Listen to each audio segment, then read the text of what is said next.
విషయం కావచ్చు and husband విషయంలో కావచ్చు, అన్ని చేస్తూ కూడా మనం జాబ్ చేసే వాళ్ళ మహిళలు పెద్ద పెద్ద పొజిషన్లో ఉన్నారు. కానీ ఒక నార్మల్ స్త్రీ కూడా పొద్దున లేచినప్పటి నుంచి పడుకున్నంత వరకు కూడా మన ఇంట్లో జాబ్ చేస్తూనే ఉంటారు. చాలా ఓపిక అంటే ఓపిక, భూదేవితో సమానం అని చెప్పేశారు ఒక మహిళని. అంత గొప్ప పదంతో పోల్చారు. మీ ముమ్మాటికి నిజమే, భూదేవికి అంత సంవత్సరాలు లేదంటే శిక్షను బట్టి జీవిత ఖైదు కూడా వాళ్ళు అనుభవించవలసి ఉంటుంది. 8 section 509 insulting the modesty of women, స్త్రీల వ్యక్తిగత విషయాలపై అసభ్యంగా మాట్లాడడం, శరీర భాగాలను వర్ణిస్తూ అసభ్యంగా మాట్లాడడం, దీనికి 3 సంవత్సరాల శిక్ష ఉంటుంది. పేరున శుభాకాంక్షలు తెలియజేస్తున్నాను. ముఖ్యంగా మనము అంతర్జాతీయ మహిళా దినోత్సవం అనేది ప్రతి సంవత్సరం కూడా జరుపుకుంటున్నాము. ఈసారి మన టీము మహిళలకు అభివృద్ధి అనేది చేయడం కోసము అంటే స్కిన్ డెవలప్మెంట్స్ కానీ ఇంకా మహిళలకు అభివృద్ధి పరంగా ఏమైతే చేయాలనే ఉద్దేశంలో ఉంటారో వాళ్ళకి మన డిపార్ట్మెంట్ తరఫున వాళ్ళకు సహాయం చేయడం అనేది జరుగుతుంది. అదేవిధంగా మనకు మహిళలపై అంటే మనము గతంలో చాలా ఇబ్బందుల పాలయ్యేవాళ్ళము. ఇప్పుడు మనకు మహిళల కోసం ప్రతి రోజును కేటాయించి మనం ఒక పండగ వాతావరణంలో ఈ కార్యక్రమం అనేది జరుపుకోవాలని ప్రతి సంవత్సరం కూడా మనకు ఈ అంతర్జాతీయ మహిళా దినోత్సవం అనేది జరుపుకోవడం జరుగుతుంది. ప్రతి సంవత్సరం కూడా మనకు ఒక్కొక్క రకమైన థీమ్ అనేది ఉంటుంది.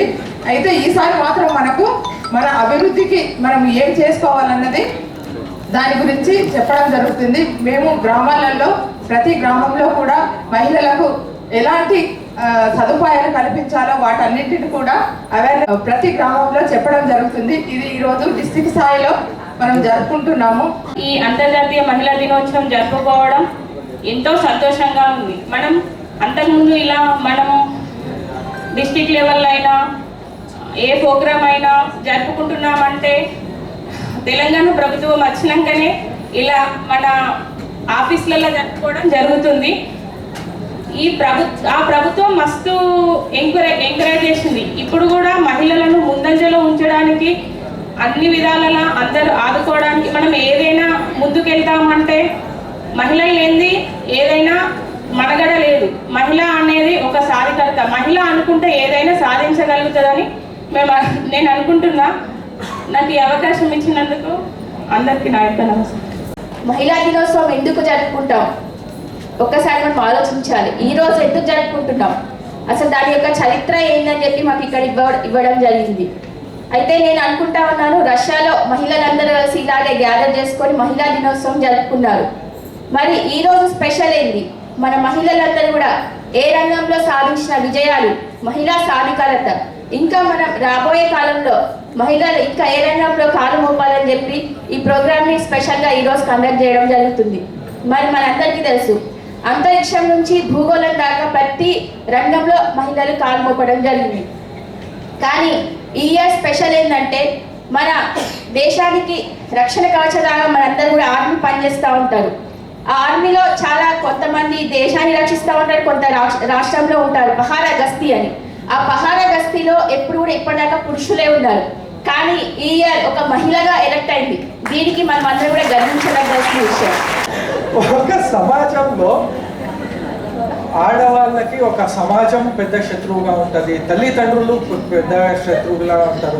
కొన్ని కనిపిస్తుంది మన కన్నుకి, కొన్ని మనకి కనిపించదు, అనుభవానికి రాదు. అట్లాంటి ఎన్నో కష్టాలు వాళ్ళు ఎదుర్కొంటూనే ఉన్నప్పుడు మేము వాళ్ళకి ఖచ్చితంగా ఒక సహాయహస్తంగా మనమంతా వాళ్ళకు ఒక ఈక్వల్ ఆపర్చునిటీ ఇవ్వడం చాలా ఆవశ్యకత. మనం ఎగ్జాంపుల్స్లో ఎక్కడా తక్కువ లేదు. ప్రతి ఒక్క రంగంలో ప్రతి ఒక్క ఫీల్డ్లో ఈరోజు ఆడవాళ్ళు ఎక్కడ వెనకబడి ఉన్నారు అని చెప్పడానికి ఛాన్సే లేదు. ఈరోజు మన జిల్లా కలెక్టర్ గారు కూడా ఒక ఫీమేల్ ఆఫీసర్ ఉన్నారు, ఎవరికే తక్కువ లేకుండా పని చేస్తారు. సో అట్లా ఏ రంగంలో కూడా మనకి వెనక ఉంది అని మనం అనుకోవద్దు. కానీ మనం వాళ్ళకి సపోర్ట్ చేయాలి, ఈక్వల్ ఆపర్చునిటీ ఇవ్వాలి. కానీ ఇప్పుడు డిడబ్ల్యూ గారు చాలా చెప్పారు, ఆడవాళ్ళు చాలా అంత చైతన్యంగా ఉండేవాళ్ళు ఎవరు లేరు. ఇప్పుడు నేను కూడా మా సక్సెస్కి ఎవరు కారణం అంటే ఫస్ట్ మేము కూడా ఫస్ట్ మా మదర్ అనే చెప్తాం, మా టీచర్ అనే చెప్తాం. They are all female form of our life who have impacted us. ఇప్పుడు ఆడవాళ్ళకి ఇంతకు ముందు ఇట్లాంటి ప్రాబ్లమ్స్ ఉంటాయి. ఏంటి, వాళ్ళకి చదువు చెప్పట్లేదు, వాళ్ళకి బయటకి పంపట్లేదు, అవన్నీ ఇప్పుడు కొంచెం సాల్వ్ అయింది. చాలా వరకు చదువు అనేది వస్తుంది, చాలా వరకు వాళ్ళకి జాబ్ ఈక్వల్ ఆపర్చునిటీస్ అని వస్తుంది, మన రిజర్వేషన్ ఉన్నది, ఫీమేల్ రిజర్వేషన్ ఉన్నది, పొలిటిక్స్లో రిజర్వేషన్ ఉన్నది, వాళ్ళు ముందుకు వస్తున్నారు. కానీ ఇప్పుడు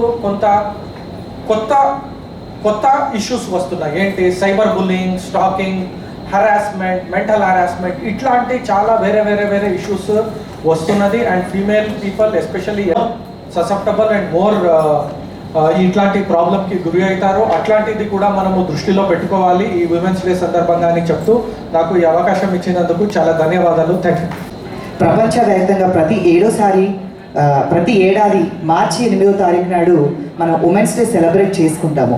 ఉమెన్స్ సెలబ్రేట్ చేసుకోవడానికి రీజన్ ఏంటంటే మొట్టమొదటిసారిగా 1991లో దీని గురించి అంతగా ఎవరికి తెలియదు. ఉమెన్స్ డే సెలబ్రేషన్స్ రీజన్స్ కూడా తెలియదు. అంటే ఉమెన్స్ డే జరుపుకుంటూనే అందరితో పాటు సమానంగా ఉంటున్నాము, అందరితో పాటు సమానంగా హక్కులు వచ్చినాయని చెప్పేసి అది మాత్రమే తెలుసు. కానీ ఇంతకుముందు మేడం చెప్పినట్టు రైషా లోపల 100 మంది మహిళలు కాన్ఫరెన్స్ మీటింగ్ పెట్టుకున్నప్పుడు ఆ 100 మంది కాన్ఫరెన్స్ మీటింగ్లో పురుషులతో పాటు మమ్మల్ని కూడా సమానంగా రెస్పెక్ట్ చేయాలి, అన్నిట్లలో సమాన హక్కులు కల్పించాలని చెప్పేసి ఫైట్ చేశారు. ఆ కాన్ఫరెన్స్ హాల్లో 100 మంది స్త్రీలు కూడా ఆమెకు ఆమోదం పలికారు. మొట్టమొదటిసారిగా అప్పుడు మార్చి 18th మహిళా దినోత్సవం జరుపుకుంటాను. కానీ అధికారంగా మాత్రం 1975లో ఐక్యరాజ్య సమితి దీన్ని డిసైడ్ చేసింది. అప్పటి నుంచి మార్చి 8న ఉమెన్స్ డే సెలబ్రేట్ చేసుకుంటాం. మహిళ ఒక స్త్రీ శక్తి. ఆమెను భూదేవితో పోలిస్తారు. ఎందుకంటే భూదేవికి ఉన్నంత ఓపిక ఉంటుంది అని అంటారు కాబట్టి భూదేవితో పోలిస్తారు. స్త్రీ శక్తి, ఒక శక్తికి ఉన్నంత కోపం, ఆక్రోశం అవన్నీ ఉంటుంది కాబట్టి ఆమెను ఒక శక్తితో పోలిస్తారు. మహిళ ఒక లక్ష్మీదేవితో సమానం, ఆమెలో కళ ఉంటుంది కాబట్టి. ఇవన్నీ కలిస్తేనే ఒక మహిళ. భారత సంస్కృతిలో ఒక మహిళకు ప్రత్యేక స్థానం ఉన్నది. ఆమె అన్ని పాత్రలు పోషిస్తుంది. ఒక తల్లిగా, ఒక భార్యగా, ఒక చెల్లిగా, ఒక కూతురిగా అన్ని పాత్రలు పోషిస్తూ పొద్దున్న లేచిన కాడ నుంచి ఇంట్లో అన్ని పనులు చక్కబెట్టుకొని, ఇంట్లో పనులు, భర్త పనులు, పిల్లల పనులు, అత్తమామ పనులు, ఇంట్లో ఎవరొస్తే వాళ్ళందరి పనులు చక్కబెట్టుకొని మళ్ళీ ఆమె వృత్తిపరంగా కూడా వెళ్ళి అక్కడ ఆ పనులు కూడా చక్కబెట్టుకొని ఆమె ఒక గొప్ప స్త్రీగా నిలిచిపోతుంది. And as a house wife ఎవరైతే ఉన్నారో వాళ్ళ గురించి చెప్పాలంటే వాళ్ళు పొద్దున్న నుంచి రాత్రి వరకు అన్ని పనులు చేస్తూ, పెళ్లి చేసుకుని నుంచి వెళ్ళి చనిపోయే వరకు కూడా అన్ని పనులు చేస్తూ వితౌట్ శాలరీ, ఒక శాలరీ లేకుండా జీవితాంతం పనిచేస్తారు. అలాంటి గొప్ప మహిళలు ఉన్నారు మనకి ఈ ప్రపంచంలో. ఇంకా మహిళల గురించి చెప్పాలంటే చాలా ఉన్నారు. ఇప్పుడు అన్ని డిపార్ట్మెంట్లో ఉన్నారు. ఒక 50 సంవత్సరాల క్రితం బయటికి రాలేరు ఆడవాళ్ళు, కానీ ఇప్పుడు బయటికి వస్తున్నారు. అన్ని రంగాల్లో ఉన్నారు. యాజ్ ఏ డిస్ట్రిక్ట్ మొత్తం జిల్లా వ్యాప్తంగా ఇక్కడ అందరూ ఉన్నారు. అన్ని గవర్నమెంట్ ఆఫీసులలో, ప్రైవేట్ ఆఫీసులలో. ఈరోజు ఈ స్థానంలో మేము లేము.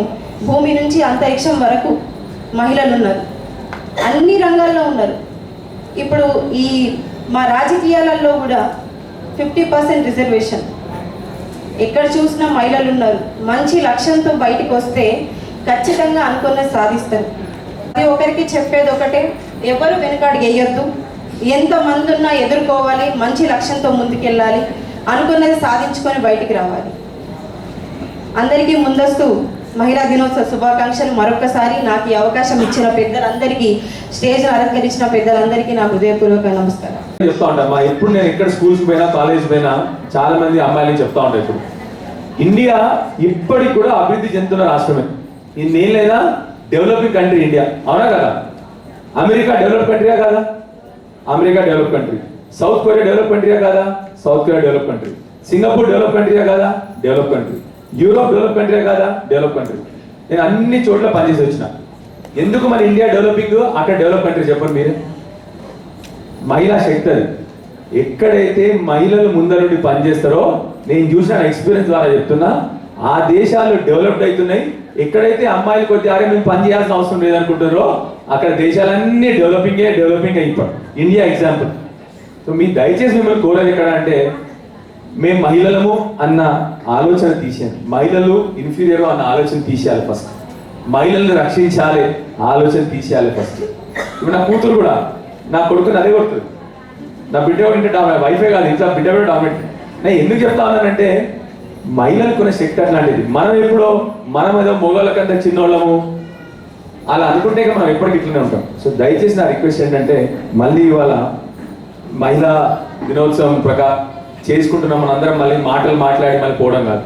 ఇంటికి పోయినాక మనమే గొప్పోళ్ళము and we all believe in it, మేము అందరం కూడా నమ్ముతా ఉన్నాము. సో దయచేసి అందరూ కూడా మీరు అందరూ మీ వల్లే మేము అందరం వచ్చినాం. ఈ ఎగ్జిస్టెన్సే మీరు, మా జీవితాలే మీరిచ్చిన మీరు దానం చేసింది మాకు. సో మీరు ఎక్కడో ఇన్ఫీరియర్ ఎవరు వచ్చి మీరు రక్షించాల్సిన అవసరం లేదు, మీరే మమ్మల్ని రక్షించాలని మిమ్మల్ని కోరుతూ మీ అందరికీ మళ్ళీ మహిళా దినోత్సవ శుభాకాంక్షలు చూస్తూ ఇక్కడికి నన్ను ఇన్వైట్ చేసినందుకు మీ అందరికీ థ్యాంక్ యూ అమ్మా. శుభాకాంక్షలు కూడా తెలియజేస్తా ఉన్నాం. ఇప్పుడే కలెక్టర్ గారు మేము మాట్లాడుకుంటున్నాం, పోయిన సంవత్సరం చాలా గొప్పగా జరుపుకున్నాం మహిళా దినోత్సవాన్ని అని చెప్పి. దాదాపు 8 నుంచి 10,000 మందితోటి బ్రహ్మాండంగా మహిళా దినోత్సవాన్ని జరుపుకోవడం జరిగింది. అయితే ఈనాడు రేపు శివరాత్రి కాబట్టి సెలవు కాబట్టి ఒకరోజు ముందుగానే ఇక్కడ ఐడిఓస్లో ఏర్పాటు చేయడం జరిగింది. చాలా విషయాలు చాలా మంచిగా వేదిక పైన ఉన్న మా మహిళా ప్రజాప్రతినిధులు, మా జెడ్పీటీసీ గారు కావచ్చు, మున్సిపల్ చైర్మన్ గారు, మా కౌన్సిలర్ అందరూ మాట్లాడడం.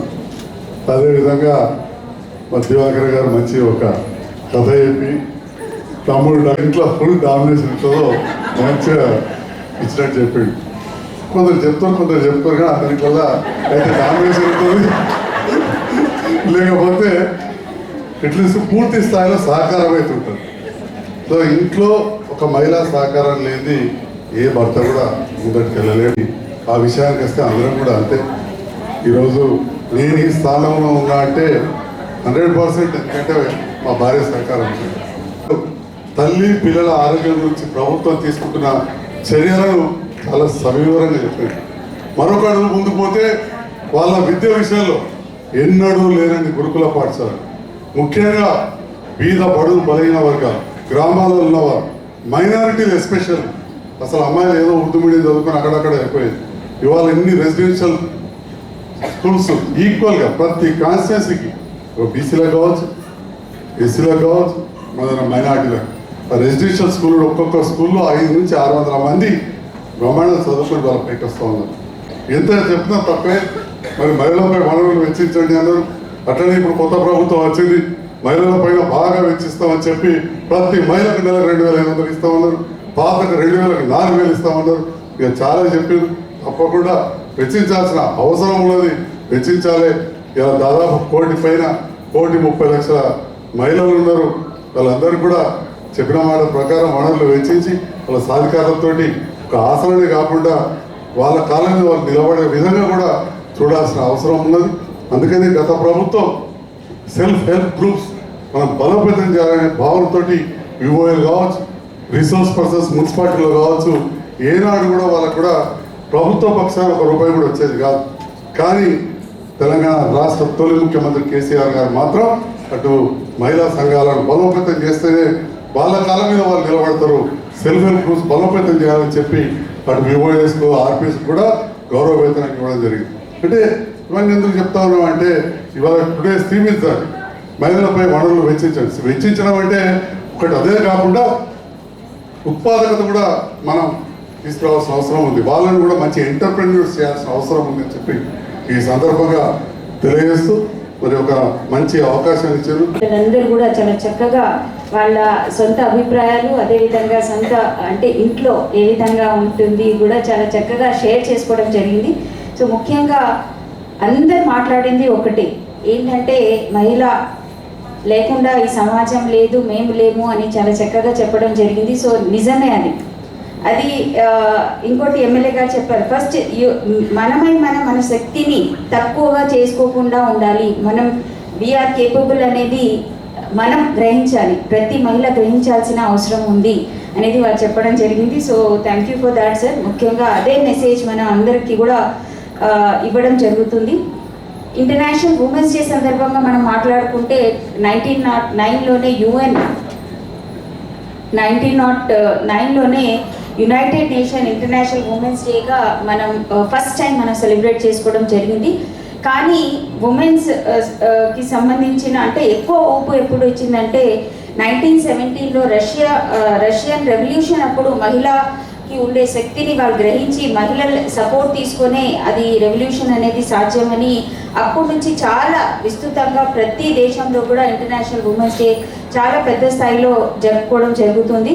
సో అదే ఆధారంగా ప్రతిసారి కూడా ఒక థీమ్తో ఈసారి కూడా మనకు ఒక థీమ్ ఇంటర్నేషనల్ ఉమెన్స్ డే సందర్భంగా ఒక థీమ్ ఇవ్వడం జరిగింది. వక్తలు ఆల్రెడీ పెద్దలందరూ కూడా మాట్లాడడం జరిగింది. మీ అందరికీ కూడా అంగన్వాడీ టీచర్స్ అంటే ఒకటి సార్, నేను మాత్రం చెప్పాను, మల్టీ టాస్కింగ్ ఉమెన్ జీన్స్లోనే ఉంటుంది. అది ఒక ఎంతైనా ఏ పని అయినా వాళ్ళకి ఇస్తే తప్పనిసరిగా సక్సెస్ చేసి చూపిస్తారు. అంటే ఒక డిస్ట్రిక్ట్ కలెక్టర్గా నాకు ఎన్నో రెస్పాన్సిబిలిటీ, నేను చెప్పేది చిన్న స్థాయి వరకు కూడా ఒక అంగన్వాడీ టీచర్ అంగన్వాడీని చూసుకుంటా రిపోర్ట్ ఇచ్చుకుంటా ఏ బాధ్యత ఏమైనా ఎంక్వైరీస్ చేయాలన్నా లేకపోతే ఎక్కడైనా స్కీమ్లో బెనిఫిషరీస్ని ఐడెంటిఫికేషన్ కానివ్వండి, బిఎల్ఓస్గా కానివ్వండి, ప్రతి అంశం వారికి ఇచ్చిన బాధ్యత చాలా చక్కగా వాళ్ళు నిర్వహించుకోవడం జరుగుతుంది. కాబట్టి వాళ్ళందరికీ కూడా ప్రతి ఒక్క మహిళా మూర్తికి ఇంటర్నేషనల్ ఉమెన్స్ డే సందర్భంగా శుభాకాంక్షలు తెలుపుతున్నాం.